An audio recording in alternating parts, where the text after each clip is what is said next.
अज्ञानतिमिरन्दस्य ज्ञानञ्जनशलाकया चक्षुरुन्मिलितं येन तस्मै श्रीगुरुवे नमः। नमो विष्णुपदाय राधिकाय प्रियात्मने श्रीमद्भक्तिवेदान्त नारायण गोस्वामी इति नामिने। नमो विष्णुपदाय कृष्णपृष्ठाय भूतले श्रीमती भक्तिवेदांत स्वामिनीति नामिने। वाञ्छकल्पतरुभ्यश्च कृपा सिन्धुभ्यः च पतितनाथ पावनेभ्यो वैष्णवेभ्यो नमो नमः।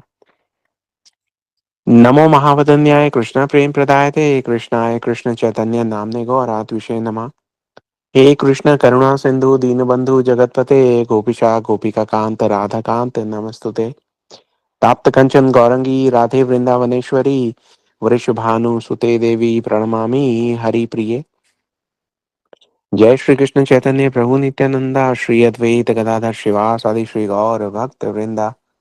हरे कृष्ण कृष्ण कृष्ण हरे हरे, हरे राम राम राम हरे हरे।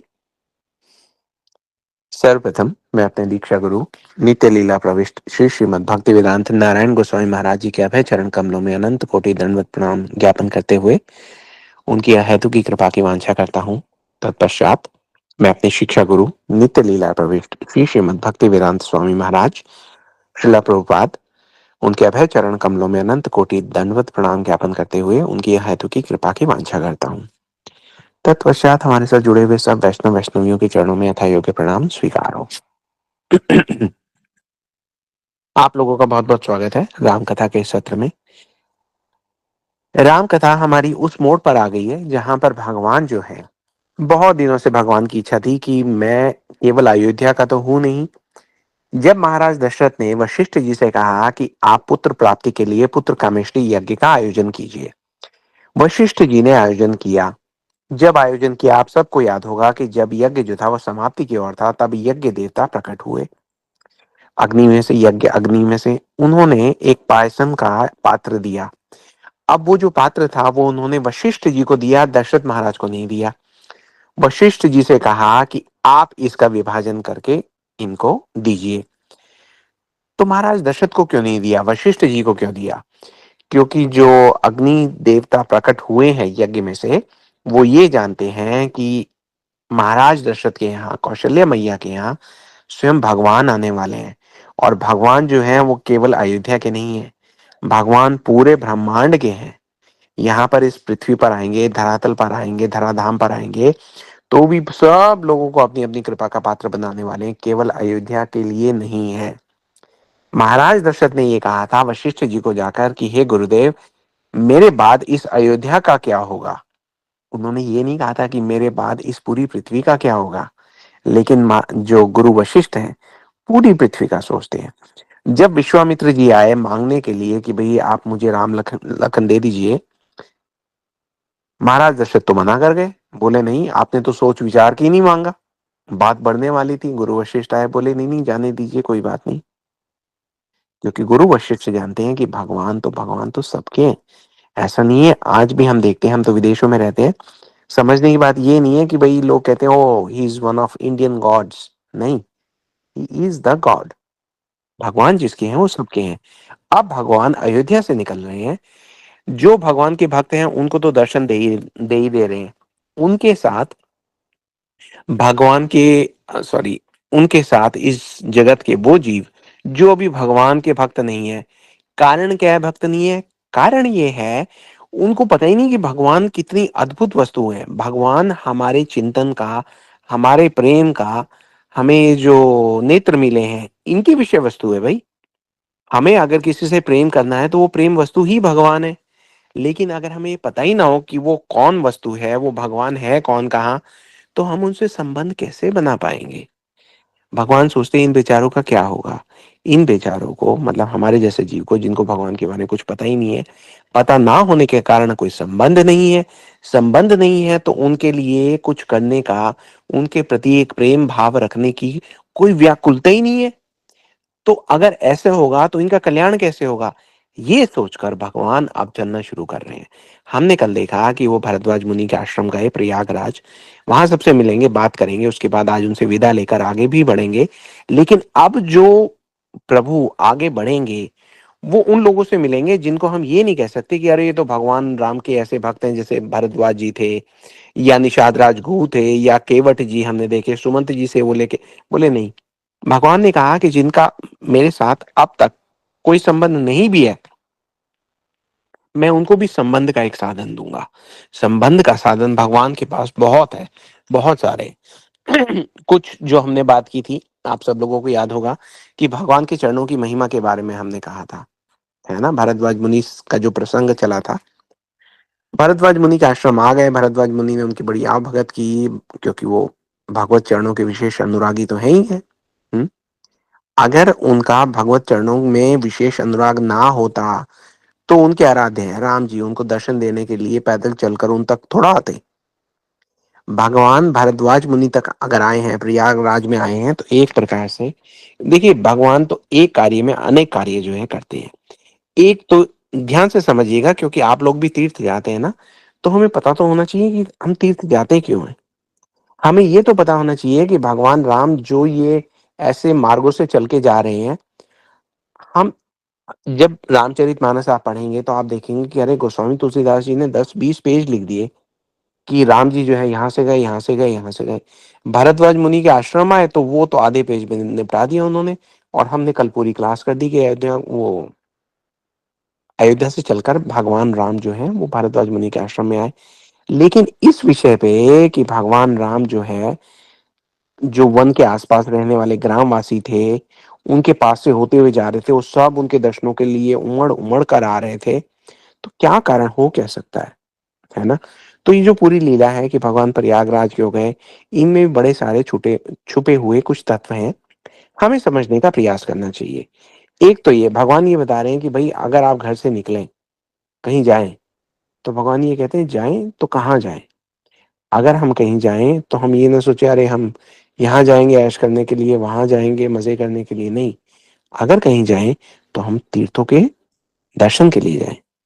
और जब हम तीर्थ में जाएं तो फिर हमें सोचना चाहिए कि तीर्थ में आ गए तो अब तीर्थ में जाकर क्या करना चाहिए। भगवान ये बताते हैं अगर आप तीर्थ में चले गए तो वहां पे आपको भक्तों का दर्शन करना चाहिए। भरद्वाज मुनि का दर्शन किया ना भगवान ने, और उसके बाद भक्तों का दर्शन होने के बाद हमें भक्तों से क्या चाहिए। भक्तों से हमें सत्संग चाहिए, हमें निर्देश चाहिए, है ना। तो अब ये तो क्योंकि भगवान है, अब वो कह तो रहे हैं कि भाई भरद्वाज मुनि से कह रहे हैं आप निर्देश दीजिए, कुछ वचन सुनाइए। भारद्वाज मुनि कह रहे हैं कि आप कैसी बातें कर रहे हैं। आप आए तो मेरा, तो आज जीवन, मेरा तप, मेरा तीर्थ जो है वो सब सफल हो गया। आज सुफल तपु तीरथ त्यागो, आज सुफल जब जोग विरागो, सफल सकल शुभ साधन साजू, राम तुम्ही अवलोकत आजू। बोले आप कैसी बातें कर रहे हैं, आपका तो मुझे, मैंने दर्शन किया है। आपका दर्शन करते ही आज मेरा तप, मेरा जप, मेरा जोग, मेरा वैराग्य, मेरा तीर्थ में रहकर सेवा करना, सब प्रकार का जो मैंने त्याग किया था वो आज सफल हुआ है, सफल हो गया। मेरे संपूर्ण शुभ साधन का समुदाय भी सफल हो गया इस कारण से, आपके आने से। तो यहाँ पर भारद्वाज मुनि हमें भी बता रहे हैं कि भगवान के आने से क्या क्या सफल हो गया। इसका मतलब है भगवान आगे जहां जहां जाएंगे वहां क्या क्या सफल होने वाला है। लाभ अवधि सुख अवधि न दूजी, तुमरे दरस आज सब पूजी, अब करी कृपा देहु वर एहू, निज पद सर सिज सहज स्नेहु। वो कहते हैं भगवान लाभ की सीमा और सुख की सीमा और तो कुछ है ही नहीं। लाभ की सीमा, सुख की सीमा क्या है, आपके दर्शन ही तो है। आपने मुझे दर्शन दे दिए, तुमरे दरस आस सब पूजी, मेरी जितनी भी आशाएं थी वो सब पूर्ण हो गई। अब करी कृपा देहूं बर एहू, अगर आपको मेरे ऊपर कृपा करनी है, और कृपा आपको करनी पड़ेगी। देखिए भक्त भगवान के साथ कैसी बात करते हैं। बोले नहीं, कृपा आपको करनी पड़ेगी। बोले क्या कृपा करनी पड़ेगी। बोले ये कि आप मुझे ये वरदान दीजिए कि आपके चरण कमलों में मेरा स्वाभाविक प्रेम हो जाए। निज पद सर से सहज स्नेहु। अरे भाई चरण कमलों में आपका इतना विशेष अनुराग था, तभी तो भगवान यहाँ पे आए हैं। लेकिन महाराज, लेकिन भारद्वाज मुनि जो है वो श्योरिटी चाहते हैं। वो ये कहते हैं ये मान लिया कि आज तक तो मेरा आपके चरणों में विशेष अनुराग था मेरे प्रयास के कारण, लेकिन मेरा प्रयास तो कोई भरोसे की वस्तु नहीं है, उसका मैं विश्वास नहीं कर सकता। आप मुझे वर दीजिए कि मेरा आपके चरणों में प्रेम बना रहे, क्योंकि आप वर दे देंगे तो फिर मुझे आपके चरणों के प्रेम से कोई डिगा नहीं सकता। तो ये कहते हैं अगर आपको वर देना है तो ये वर है ना? भरद्वाज जी कह रहे मेरी सब तपस्या सफल हो गई। सफल तो हो ही गई है, वो तो सब वेद ज्ञाता है। वो ये कहते हैं कि आप, भगवान को कहते हैं आप, जिनका वेद कभी कोई बखान नहीं कर सकते, आपको मैंने साक्षात देख लिया। वेद आपको ठीक से देख नहीं पाए तो इसलिए आपका बखान कहाँ करेंगे। बोले इतने तपस्वी हमने सुना, हजारों हजारों वर्ष बैठ के तपस्या करते रहते हैं, वो आपके नाम को नहीं पकड़ पाते। छाया तो छोड़ ही दीजिए, मैंने तो आपके दर्शन किए, आपको अपने अंग कमाल में भर लिया। बोले इतने पुराण पढ़े हमने, वो था ही नहीं लगा पाए आप, कि आप कौन हो, कहाँ हो, कोई था नहीं लगी उनको। मैंने तो आपको अपने गले से लगा लिया। हम्म। अब भारद्वाज मुनि कहते हैं तो पीछे पीछे सारे उनके जो आश्रम में रहने वाले बाकी सब संत मुनि हैं वो सब आ जाते हैं, भगवान की चरण वंदना करने लगते हैं। अब राम जी तो संकोची ठाकुर हैं भाई, उनको बड़ा संकोच आया। बोले नहीं नहीं क्या कर रहे हैं आप, मैं तो मर्यादा पुरुषोत्तम अवतार में आया हूँ। भगवान सोच रहे हैं ये सब ऋषि मुनि अगर ऐसे करेंगे तो कल को आने वाले जो राजा राजकुमार है वो ये ना सोचने लग जाए कि ब्राह्मण जो है वो क्षत्रियों की सेवा के लिए बने हैं। तो भगवान कहते हैं नहीं नहीं नहीं नहीं, ये सब मत कीजिए। भारद्वाज मुनि वो कहते हैं नहीं मैं क्यों ना करूं। वो कहते हैं हमारे शास्त्र इसकी अनुमति नहीं देते। तो भारद्वाज मुनि कहते हैं नहीं देते हैं। देखिए मैं आपको बताता हूँ कि अगर आपके घर कोई अतिथि आता है तो आपको अतिथि का पूजन करना चाहिए। हम तो आपको अतिथि समझ के पूजन कर रहे हैं, आप रोकिए मत। तो भगवान कहते हैं कि नहीं नहीं सब अतिथियों का पूजन नहीं करते। तो भरद्वाज मुनि कहते हैं कि मैं भी थोड़ा पढ़ा लिखा हूँ, मुझे पता है भगवान, आप मेरे साथ ये चतुराई नहीं कीजिए। 4 प्रकार के अतिथि हैं जिनका पूजन नहीं करना चाहिए, मना करते हैं वेद। वो 4 प्रकार के हैं। बोले एक तो कोई भिक्षुक आए तो प्रेम का व्यवहार कीजिए, उनको जो देना है आप दीजिए, लेकिन उनका अतिथि पूजन नहीं किया जाता। दूसरा, आपके घर पे कोई ऐसा व्यक्ति आए जो धर्म से भ्रष्ट है तो उसका पूजन नहीं करना चाहिए, उसको थोड़ा सा एहसास ये होना चाहिए कि वो धर्म से भ्रष्ट है ना? तीसरा, कोई व्यक्ति पाप का प्रायश्चित करता हुआ आए आपके घर, उसका पूजन नहीं करना चाहिए। उसके लिए थोड़ा सा भी सम्मान अहंकार उसको मान सम्मान और प्रतिष्ठा की इच्छा दोबारा से प्रज्वलित कर सकता है, उसमें पाप का प्रवेश दोबारा ना हो जाए, है ना? तो उनके भले के लिए उनका ज्यादा पूजन नहीं करना चाहिए। नीच जाति के लोगों का पूजन नहीं करना चाहिए। बोले नीच जाति कौन हुई? बोले वो नीच जाति हुई जो भक्तों का आदर नहीं करते। जो भक्तों का आदर नहीं करते हम उनका पूजन क्यों करें? तो ये 4 प्रकार हो गए जिनका अतिथि पूजन जो है वो निषेध है। अन्यथा तो अतिथि पूजन मान्य है, इसलिए हम तो आपको करेंगे ही करेंगे। तो अब भगवान भी क्या कहें, सारे आ गए बारी बारी, भगवान के चरणों की वंदना होने लगी है? भारद्वाज मुनि देख रहे हैं कि आज मेरा आश्रम वैकुंठ से भी ऊपर का स्थान प्राप्त कर गया है, क्योंकि यहाँ पे भगवान बैठे हैं। हम्म। वो गदगद हो रहे हैं भारद्वाज मुनि। तो वो ये कहते हैं कि ये सब सारे वेद जो है कहते रहते हैं फिर थक जाते हैं, कहते हैं नयति नयति नयति, हमसे तो होगा नहीं भाई, भगवान के बारे में कितना कहा जाए कितना नहीं कहा जाए। और वही भगवान देखो मेरे सामने बैठे हुए हैं। वेदों में कई बार तो उनको ठीक ठीक पता नहीं होता तो ऐसे ही लिख देते हैं, बिन पग चल ही सुनई बिनु काना, तन बिन स्पर्श बिन वाणी। तो वो ये कहते हैं कि भाई ये क्या बात होगी। भगवान के बारे में कहते हैं कि बिन पग चली, उनके बिना पैरों के चलते हैं। तो भारद्वाज मुनि सोचने लगते हैं कि भगवान को पैरों की क्या आवश्यकता है। भगवान तो, जिसे हम अंग्रेजी में कहते हैं ना सॉवरेन, भगवान तो अपनी, जैसे हम भोग लगाते हैं। इस एग्जाम्पल से आप सब समझ पाएंगे। थोड़ा जल्दी जल्दी आगे चलना है हमें, इसलिए हमने भोग लगाया। तो अब भगवान, हम जो इस जगत के बद्ध जीव हैं, हम लोग तो मुख से ही प्रसाद पाते हैं, कोई भी वस्तु हमें खानी हो तो। लेकिन भगवान वही कार्य अपने नेत्र से भी कर सकते हैं, आंखों से देखा बस समझो उन्होंने खा लिया। तो वो ये कहते हैं कि जिनके बारे में वेद ठीक ठीक से बता नहीं पाते, ऐसे भगवान आज यहाँ पर आकर मेरे नेत्रों का विषय हुए हैं। तो भरद्वाज मुनि बड़े प्रसन्न है, प्रसन्न तो होना ही है, भगवान है बैठे हुए हैं। तो ये कहते हैं कि भगवान आप इनको, हमें सबको आप अपनी सेवा थोड़ी कर लेने दीजिए। बोले क्यों? गोस्वामी तुलसीदास जी कहते हैं करम बचन मन छाड़ी, छलु जब लगी जनू न तुम्हार, तब लगी सुख सपने नहीं किए कोटि उपचार। जब तक मनसा वाचा कर्मणा, कर्म से, वचन से, मन से छल को छोड़कर मनुष्य आपका दास नहीं हो जाता, तब तक करोड़ों उपाय करने से भी स्वप्न में भी सुखी नहीं रह सकता। भगवान जो है वो बड़े प्रसन्न हुए। उसके बाद भगवान ने प्रसन्न होकर जो है भारद्वाज मुनि का बड़ा सुंदर यश गाया। भगवान को ये लगा कि ये भारद्वाज मुनि तो अब रुक ही नहीं रहे, सब तरफ फैला ही देंगे कि भाई मैं भगवान हूँ, मैं यहाँ नरवत लीला करने के लिए आया हूँ। एक तो ये भक्तों को समझाना बड़ा कठिन होता है। जैसे ही भाव विभोर हुए नहीं, सब सारे रहस्य, सारे तत्व वहीं पे सबके सामने खोलने लगते हैं। तो भगवान ने सोचा इनको कुछ इमरजेंसी में इशारा देना पड़ेगा। लक्ष्मण जी को देखने लगे। लक्ष्मण जी ने कहा भाई आप ही कुछ करें।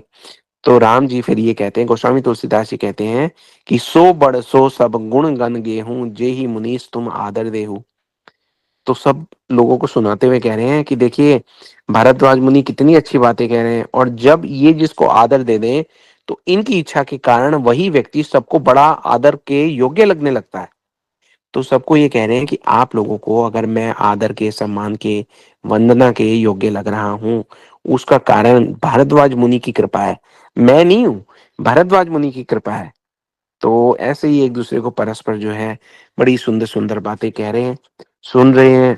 ये गोस्वामी तुलसीदास जी कहते हैं कि बचन अगोचर सुख अनुभवी, अनिर्वचनीय सुख का अनुभव कर रहे हैं, हम उसके बारे में कह नहीं सकते। अब जो भी प्रयागराज में रहने वाले थे सब सारे लोग आ गए, वहां भीड़ लगने लग गई भाई। यह सुधि पाई प्रयाग निवासी, बटु तापस मुनि सिद्ध उदासी, भरद्वाज आश्रम सभाए, देखन दशरथ सुवन सुहाए। वहां पर आके उन्होंने दशरथ जी के सुंदर पुत्रों को देखा है, सीता जी को देखा। सबको ऐसा लगा कि हमारे नेत्रों का लाभ तो आज हमें प्राप्त हुआ है, परम सुख पाया। समझ नहीं पाए कि क्या करें।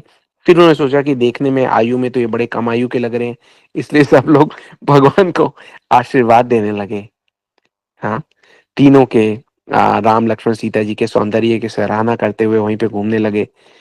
तो राम जी ने उस रात को वहीं पे विश्राम किया, प्रातः काल में प्रयागराज का स्नान किया, और फिर भारद्वाज मुनि के आगे फिर प्रणाम करके प्रस्तुत हुए और बोले कि अब हमें आगे चलना है।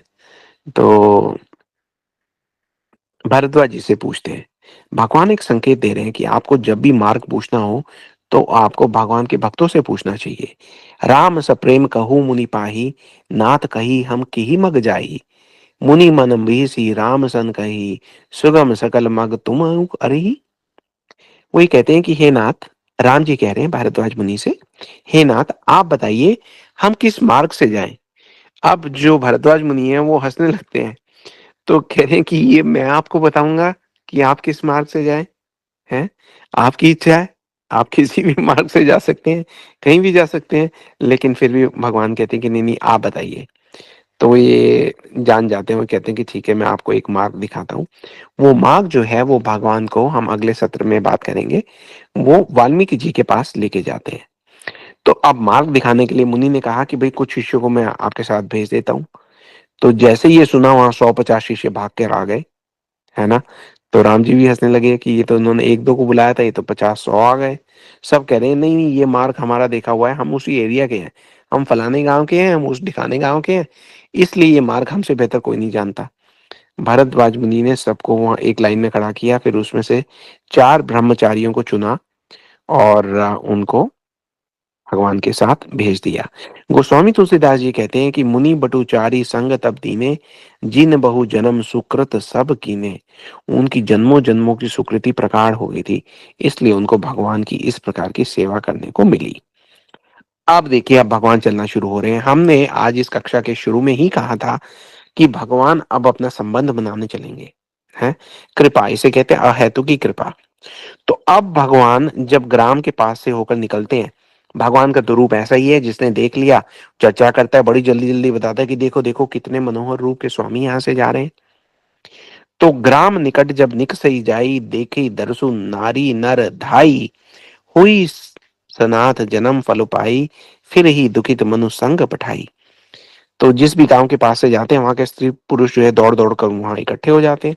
सब लोग उनको देखने के बाद गोस्वामी तुलसीदास जी कहते हैं कि अगर किसी गांव में कोई अनाथ व्यक्ति भी रहते थे, उनको देखते ही उनको ऐसा लगता है कि अब तो हम सनाथ हो गए। सनाथ ऐसे हो गए क्योंकि हमारे नाथ आ गए। हम्म। फिर उसके बाद वो गंगा जी के पार उतरते हैं, गंगा जी सॉरी यमुना जी के पार उतरते हैं। यमुना जी के पार उतर कर फिर सब यमुना जी में स्नान करते हैं, प्रभु वहां पे डुबकी लेते हैं। तो जितने भी वहाँ यमुना जी के किनारे वाले, देखिए पहले जो नगर ग्राम सब ये होते थे, ज्यादातर नदियों के किनारों पर ही बसे होते थे।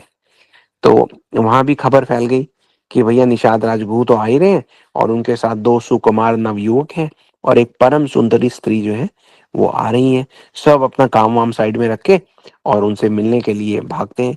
और जैसे ही उनको देखते हैं तो दोनों हाथ उठाकर अपने भाग्य की बड़ाई करने लगते हैं, मानो अपने अपने भाग्यों से ये कह रहे हो कि अरे हम तो बिना बात हम, कई बार क्या होता है जीवन में, कोई भी हमें कष्ट आ जाए, दुख आ जाए, कोई कमी कोई अभाव का ऐसा हमें प्रभाव आए, तो हम ये सोचने लगते हैं अरे भाग्य है, हमारे भाग्य में कोई कमी रहेगी, भाग्य को दोष देने लगते हैं। तो ये लोग, अब साफ सी बात है भाई, जो इस जगत में आया है वो ये इन सब सारी चीजों से तो बचा रह नहीं सकता, सुख और दुख तो चलते ही है। तो सब ने अपने भाग्य को दोष दिए हुए थे। तो जैसे ही भगवान के सीता राम लक्ष्मण के दर्शन करते हैं, दोनों हाथ उठाकर भाग्य से कहते हैं अरे भैया धन्यवाद धन्यवाद धन्यवाद, भूल जाओ जो छोटी मोटी हमारे साथ कमी रही होगी, हमारा धन्यवाद स्वीकार कर लो। सब लोग जो हैं वो अपने अपने भाग्य को धन्यवाद देने लगते हैं, अपने अपने भाग्य की बड़ाई करने लगते हैं। लखन राम सिय सुंदर ताई, देखी करी निज भाग्य पढ़ाई। कितना बड़ा, देखिए गोस्वामी तुलसीदास जी कितने बड़े बड़े संदेश देते हैं हमें जा रहे हैं। हमारे साथ भी तो ऐसे ही होता है, कभी जीवन में कोई अभाव कोई कमी, कोई ऐसी घटना हो गई जो हमारी मनपसंद की नहीं थी, हम ऐसे लोगों के साथ रहते हैं किसी कारण से जो हमारे मनपसंद नहीं है, कितनी सारी चीजें हो जाती हैं जिससे हमें लगता है कि भाई लाइफ इज नॉट परफेक्ट, हमारा जो जीवन है एकदम 100% नहीं है। लेकिन जैसे ही भगवान का हमारे साथ प्रवेश होता है, भगवान का प्रवेश कैसे होता है, भगवान का प्रवेश हमारे केस में तो भगवान की कथा के द्वारा हो रहा है। तो जैसे ही होता है हमें दोनों हाथ उठाकर अपने भाग्य की बड़ाई करनी चाहिए, अपने भाग्य की प्रशंसा करनी चाहिए कि अरे इनके हमें कथाओं के दर्शन हुए, है ना। तो इसी प्रकार से चलिए आगे बढ़ते हैं। सब लोग जो है वहां पे इकट्ठे हो जाते हैं, उनके दर्शन करते हैं। निषाद राज गु का सब लोग इंटरव्यू करते हैं, बोले अरे गु जी सब जान पहचान निकालते हैं, हमें याद है, आपको याद है, हम आपसे मिलने आए थे, हम तो आपके जान पहचान के हैं। बोले हाँ भाई मैं क्या करूं। बोले आप हमें ये बताओ कि ये लोग कौन है, कहाँ जा रहे हैं, कहाँ जा रहे हैं।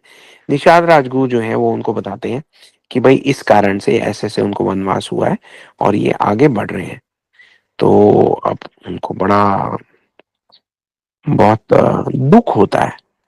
वो ये कहते हैं ये कैसे, ये तो मतलब वनों में जाने के योग्य ही नहीं है, है ना। राज लखन सब अंग तुम्हारे, देखी सुचि अति हृदय हमारे। आपके अंगों में तो राज चिन्ह है, क्या आपका तेज है। मारक चलो पयोदय पाई, ज्योतिष झूठ हमारे भाई। अगम पंथु गिर कानन भारी, तेही मैं साथ नारी सुकुमारी।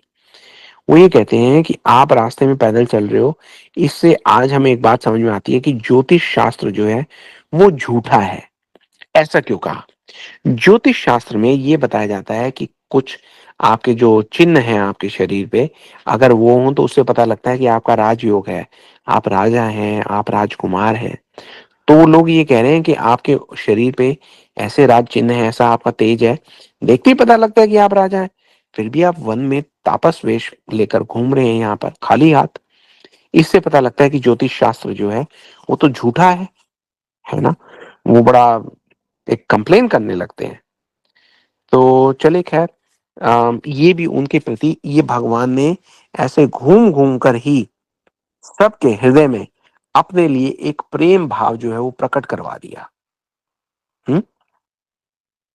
अब ये तो बड़ा भगवान के लिए बहुत सहज काम है ना, क्योंकि ग्रामवासी जो भी उनको देखते हैं वो ये देखते हैं कि राम जी का, लक्ष्मण जी का, सीता जी का साथ में, इनके रूप का तो कोई पारावार ही नहीं है, फिर भी मुनि वेश लगा के जो घूम रहे हैं यहाँ पे।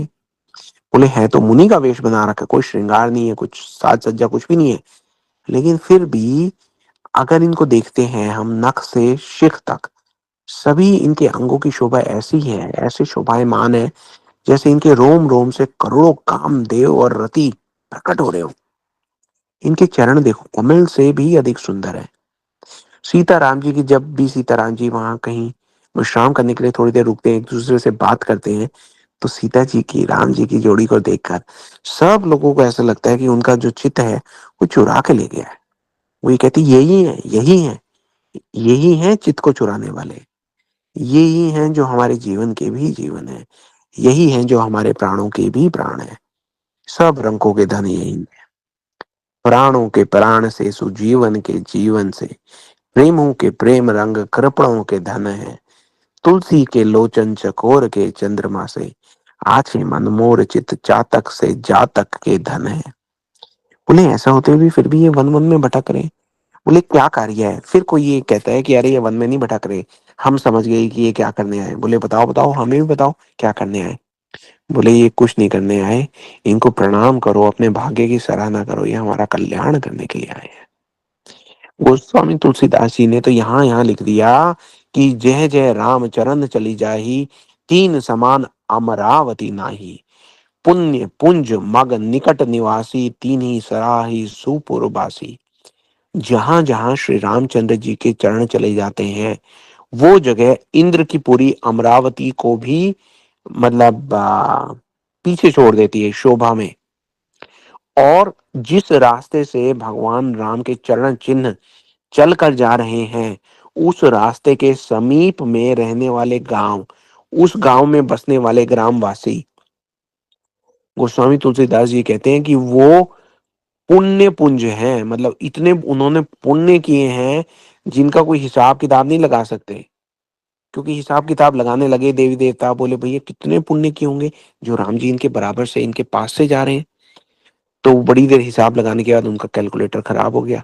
उन्होंने कहा कि भैया हमसे तो गिनती होती नहीं, हम तो एक काम करते हैं कि इनके पुण्यों की सराहना करते हैं। तो सारे देवी देवता जो वो बैठ के उनके पुण्यों की सराहना कर रहे हैं। जे भरी नयन बिलो की रामी, सीता लखन सहित घनश्यामी। जे सर सरित राम गव आगी, तीन ही देव सर सरित सराही। जो नेत्र भर भर कर सीता जी को लक्ष्मण सहित घनश्याम श्री राम जी के दर्शन करते हैं, जिन तालाब और नदियों में श्री राम जी स्नान कर लेते हैं, देव सरोवर और देव नदियां भी उनकी बड़ाई करती हैं। जिस वृक्ष के नीचे प्रभु जा बैठते हैं, कल्प वृक्ष भी उसकी बड़ाई करते हैं। श्री रामचंद्र जी के चरण कमलों कमलों की रज का स्पर्श करके पृथ्वी अपना बड़ा सौभाग्य मानती है। पृथ्वी की तो हमने बात ही नहीं की।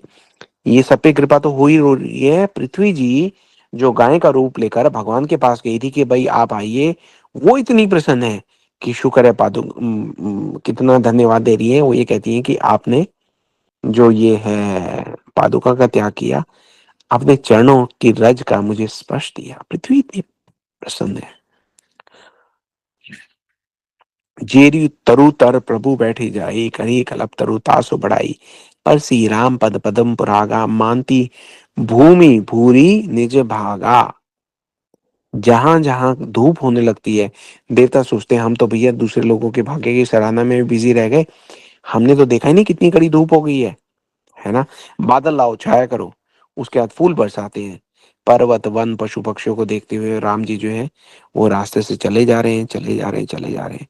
लेकिन जहां जहां से जा रहे हैं, वहां वहां गोस्वामी तुलसीदास जी कहते हैं लही जनु रंक सुरमनी ढेरी।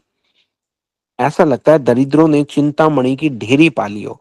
चिंतामणि एक मणि नहीं, चिंतामणि की ढेरी पाली हो। एक एक को पुकार कर सीख देते हैं कि इसी क्षण सब कार्य छोड़कर भगवान के दर्शन कर लो। काफी सारे लोग तो भगवान राम से ये कहते हैं भाई हम तो साथ ही चलेंगे। बोले नहीं नहीं, हमें साथ नहीं जाना, हमें तो अकेला जाना है, हमें तो वनवास जाना है भाई, तो हम आपके साथ नहीं चलेंगे। तो ये कहते हैं अच्छा फिर एक काम करो, हम आपके लिए तृणकुटी बना देते हैं। जगह जगह नरम घास पत्ते बिछाकर कहते हैं कि यहाँ पे बैठ जाओ। जब बैठ जाते हैं तो कहते हैं कि अब आप कहीं जाओ मत, आप बैठ तो गई हो, आज का दिन आप यहीं बिता लो। कोई घड़ा भर कर पानी ले आता है, कोई कहता है ये लो आचमन कर लो, कोई फल ले आता है। अब लोग कुछ बोले तो क्या बोले, इतने में उनकी जो स्त्रियां हैं वो सारे के सारे जो है उनको घेर लेती हैं, सीता जी को घेर लेती हैं, पूछती हैं उनका परिचय पूछती हैं। हम्म। बोले बताइए ये कौन है? बोले ये मेरे पति हैं। तो तभी तो वो कहते हैं अच्छा, तभी आप दोनों की जोड़ी का जो है क्या हम कुछ बखान नहीं कर सकते। बरनी न जाई मनोहर जोरी, शोभा बहुत थोरी मति तोरी। राम लखन सिय सुंदर ताई, सब चित वही चित मन मति लाई। उस मनोहर जोड़ी का वर्णन ही नहीं किया जा सकता, क्योंकि शोभा ही इतनी है, बहुत बहुत अधिक शोभा है। और वो ये कहते हैं कि हमारी बुद्धि तो थोड़ी है। गोस्वामी तुलसीदास जी भी यही बोलने लगे, बोले उनकी नहीं, मेरी भी बुद्धि थोड़ी है, मेरे पास वो शब्द नहीं है कि मैं इस शोभा का बखान कर पाऊं। है। तो इस प्रकार से भगवान जहां जहां से होकर निकलते हैं, सब तरफ अपनी कृपा जो है बांट रहे हैं। ये देखिए, लोग जो आ रहे हैं भगवान के दर्शन कर रहे हैं, वो वापस जाएंगे, भगवान के बारे में बात करेंगे, भगवान की कथा करेंगे। भगवान की कथा जो सुनेगा, उसके चित्त पर एक संस्कार जो है वो अंकित हो जाएगा। भगवान की भक्ति वहां से फूट कर निकलेगी। भगवान की भक्ति का अंकुर जो है वो प्रतीक्षा में है कि भगवान की कथा की वर्षा कब आएगी, और उस हृदय में गिरा हुआ जो भक्ति का बीज है वो अंकुरित होकर एक लंबा जो है लता का रूप ले लेगी। तो देखिए, इसमें गोस्वामी तुलसीदास जी ने बहुत इसके बारे में डिटेल कहा है कि कहाँ कहाँ गए, किन किन लोगों से मिले, और सब लोगों को उनको देखकर कितना दुख हुआ कि ये वन में क्यों घूम रहे हैं, है ना, ये तो कहीं और होनी चाहिए थे। तो भगवान के सुख की कामना जिस जिस हृदय में प्रवेश होती है, वो हृदय जो है वो भक्ति का, आप ये समझिए कि एक प्रकार से वहां का वितरण केंद्र बन जाता है, जिसे हम कहते हैं ना, डिस्ट्रीब्यूशन एजेंसी बन जाता है। ये भगवान है। ये भगवान की कृपा है। बहुत सुंदर उनका वर्णन है। लेकिन हमारे पास अभी समय नहीं है। ये करना आवश्यक था, क्योंकि इसके बाद तो भगवान जो है वो वहां पहुंच जाएंगे, वाल्मीकि जी के पास पहुंच जाएंगे। कथा का जो मतलब मेन कैरेक्टर्स है वो एक प्रकार से वापस आ जाएंगे, दे विल रिटर्न बैक। आज भगवान ने जो एक आम व्यक्ति है, जो यहाँ पर जीव जो फंसा हुआ है संसार में, वो किस प्रकार से सौभाग्य के समुद्र बन जाते हैं, है ना, भगवान की कृपा से। जब हम कोई भी कक्षा करते हैं तो हम पहले यही कहते हैं ना, हम अपने गुरुवर के चरणों में अनंत कोटि दंडवत प्रणाम ज्ञापन करते हैं, उनकी अहेतुकी कृपा की वांछा करते हैं। तो भगवान भी ऐसे ही है, ये ऐसे ही अहेतुकी कृपा कर देते हैं। हमें बस करना क्या है, हमें भगवान की भक्ति का जो मार्ग है उसके आसपास के गांवों में रहना है ना, जहां से भगवान होकर गुजर सकते हैं, उसके आसपास की जगहों में रहना है। बस हमें भगवान की कृपा मिलनी शुरू हो जाएगी। शॉर्ट में बोले, सहज सरल भाषा में बोला जाए, तो आप ये समझिए, हमें सत्संग के साथ रहना है। भगवान जब सत्संग में एक पे कृपा करने आएंगे, तो वो कृपा जो है ज्यादा देर नहीं लगेगी सब तक पहुंचने में। इसी आशा में हमारी टीम जो है एक कथा की सेवा तैयार करती है, आके आप लोगों के समक्ष प्रस्तुत करती है। आप उस सेवा को ग्रहण कीजिए स्नेह के साथ, और भगवान से प्रार्थना कीजिए कि भगवान अपने प्रेम का पात्र एक दिन हम सबको भी बनाए। तो चलिए, समय फिर आज ज्यादा हो गया। आप सब लोगों का मैं बहुत बहुत आभारी हूँ, बहुत बहुत धन्यवाद हमारी पूरी टीम की ओर से। आप लोग यहाँ आते हैं, इतने स्नेह के साथ ही कथाएं सुनते हैं, अपने जीवन को सफल बनाते हैं, और हमारे लिए भी कृपा की प्रार्थना करते हैं। धन्यवाद। हरे कृष्णा। जय श्री राम। जय श्री राधे।